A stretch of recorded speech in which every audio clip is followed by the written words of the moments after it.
네, 주안의 만나 3월 13일 월요일 묵상을 함께 나누도록 하겠습니다. 오늘 말씀은 마태복음 20장 1절에서 16절 말씀으로요. 포도원 품꾼의 비유라고 한 제목으로 함께 묵상을 나누도록 하겠습니다. 오늘은 주일 본문으로 말씀을 함께 나누고자 합니다. 오늘 본문에서는 포도원 품꾼의 비유를 통하여 하나님 나라의 원리인 은혜의 원리에 대해서 함께 교훈을 얻기 원합니다. 우리가 주일 설교에서도 나누었지만 우리가 예수를 믿고 하는 모든 선한 행동은 하나님께서 먼저 우리를 사랑하신 그 은혜로 말미암은 것입니다. 우리가 하나님으로부터 먼저 용서를 받았기 때문에 우리가 다른 형제들을 용서하는 것이고, 또한 우리가 하나님으로부터 사랑을 받았기 때문에 다른 사람들을 사랑하는 것입니다. 이렇게 신앙 안에서의 우리들의 위치는 샘의 위치가 아니라 중간 시냇물과 같은 위치예요. 위에서 흘러오는 것을 우리가 받고 그것을 흘려 보내주는 것입니다. 그런데 우리가 자칫하면 마치 내가 이 모든 것의 근원이 되는 것과 같이 착각을 할 때가 있습니다. 하나님께서 라고 시작을 해야 하는 것이 내가 라고 이렇게 시작을 하게 되면 은혜가 사라지고 그 자리에는 분란이 오게 되지요.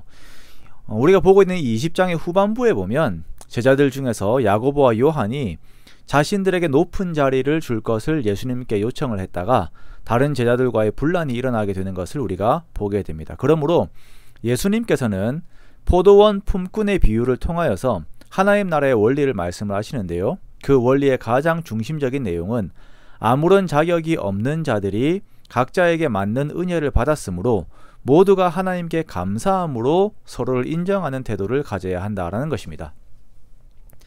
이 포도원 품꾼의 비유는 세 단계로 구성이 되어 있습니다. 포도원 주인이 품꾼을 부르는 장면, 그리고 품꾼들에게 품삯을 지불하는 장면, 마지막으로는 먼저 온 자들이 불평을 하는 장면이 있습니다. 포도원 주인은 자신의 포도원에서 일을 할 사람을 찾기 위하여 아침 6시부터 오후 5시까지 시장터에 가서 일꾼들을 찾고 그 사람들을 고용합니다. 아마도 아침 6시에 일찍 고용된 사람들은 신체가 건강하고 다른 사람들에 비해서 더 유능한 사람들이었을 것입니다. 우리가 고용시장 가봐서 아시잖아요. 이렇게 저도 막 어릴 때 노가다 뛰러 가면은 정말 건장한 사람들이 막 보여요. 더 일 잘하는 사람들이 먼저 선발이 됩니다. 고용주에게 더 유리한 사람들을 고용들에게 있어서 더 유리한 사람들을 선발하는 것이 이러한 시장들의 특성이에요. 그렇게 먼저 고용된 사람들이 있었습니다. 그런데 이 포도원 주인이 한 번만 사람들을 데리고 간 것이 아니라 9시에 그리고 12시에 3시에 그리고 오후 5시까지 시장터에 가서 일을 할 사람들을 데리고 가서 자신의 포도원에서 일을 할 수 있도록 해줍니다. 예측하건대 뒷시간에 불려진 사람들은 더 약한 사람들이었을 것입니다. 그러나 오후 5시가 되도록 집으로 돌아가지 못하고 이 사람들이 시장터에 서 있었다라고 하는 것은 반드시 일을 해야 하는 사정이 있다라는 것이죠. 자신들의 집에는 자기를 기다리는 아내와 아이들이 있었을지도 모릅니다. 그들을 생각해서라도 나는 비록 약하지만 조그만 일이라도 하기를 원하면서 그 자리에 서 있던 것입니다. 그러한 사람을 포도원 주인이 불러서 자신의 포도원에서 일을 할 수 있도록 해줍니다. 이렇게 경제적인 논리를 벗어난 고용에서 또 다른 비상식적인 일이 생기게 되는데요. 그것은 아침 일찍 온 사람이나 중간에 온 사람이나 제일 마지막에 오후 5시에 온 사람이라도 모두 한 데나리온, 즉 하루 품삯을 받게 되는 것이에요. 자, 이러한 포도원 주인의 태도에 대해서 일찍 온 사람들이 항의를 합니다.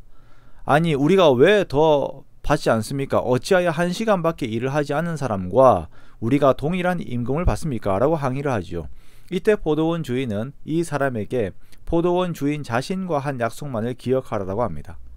하루 일을 하고 하루 품삯을 받는 것은 당연한 것입니다. 그러나 다른 이가 반나절 혹은 1시간만 일을 하고 하루 품삯을 받는 것은 그 사람에게 주어지는 은혜이지 내가 이래라 저래라 할 수 있는 영역이 아니라는 것입니다. 천국은 모두에게 필요한 것인데 이것이 주어지는 것은 철저하게 하나님의 은혜입니다. 우리는 공로가 없이 하나님의 부르심을 받은 것이고 우리들의 공로가 아닌 하나님의 은혜로 인하여 오늘날 나의 신앙, 나의 삶이 있는 것입니다. 우리들이 하나님께서 나에게 주신 은혜, 개인적이고 직접적인 은혜를 잊을 때가 참 많이 있습니다. 그러면서 다른 사람과 나를 비교하면서 스스로 불행 속으로 들어가지요. 아무리 많은 은혜를 받고 좋은 것들을 누려도 다른 사람과 나를 비교하면 교만하든지 아니면 상처를 받든지 하게 됩니다. 그러므로 오늘 13절과 14절의 말씀처럼 우리는 하나님께서 나에게 주신 것으로 만족하고 감사해야 할 것입니다. 그것은 이미 우리에게 충만하게끔 주어진 것입니다.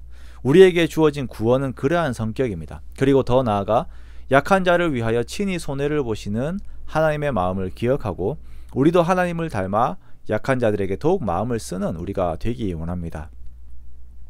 절대 내가 잘해서 지금의 자리에 있다고 생각하지 마십시오. 그렇게 생각하는 순간 현재 주어진 모든 것은 아무것도 아닌 것이 되어서 그 의미를 잃어버리게 됩니다. 하나님께서 나에게 주신 것임을 기억하고 그 은혜의 공로를 하나님께 돌리십시오. 그렇게 되었을 때에 우리의 영혼은 하나님께서 주신 만족 안에서 더욱 충만하게 될 것입니다. 그리고 하나님을 닮고자 하는 거룩한 바람이 우리의 심령에서부터 계속 올라올 것입니다. 그렇게 선한 포도원 주인 되시는 주님 안에서의 완전한 만족을 누리는 저와 여러분의 복된 삶이 되시기를 주님의 이름으로 축원합니다.